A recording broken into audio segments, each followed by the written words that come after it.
On Sunil here from Clean and Exterior Clean Melbourne. So we are working on sandstone, or I call them terracotta sandstone pavers, but they're very porous. They're great when they're first laid, but they're not the greatest tile to have around your property because they end up growing a lot of mold.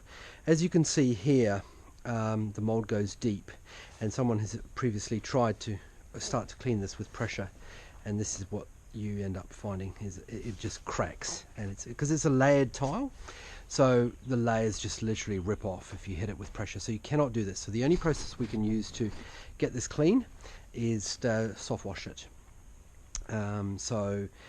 We use a mold killer in the chemical, and combined with citrus and a surfactant or soap to be able to work with these areas where the surfaces are soft and there's mold that grows deep. So we may have to do 2 or 3 applications of the chemical on here, just allow it to sit, and I'll show you the results as we go. Folks, these are the finished results on this section of pavers. That's absolutely beautiful. No pressure was used on this whatsoever, and so no damage has been done to the tiles at all besides what was there already. And it goes to show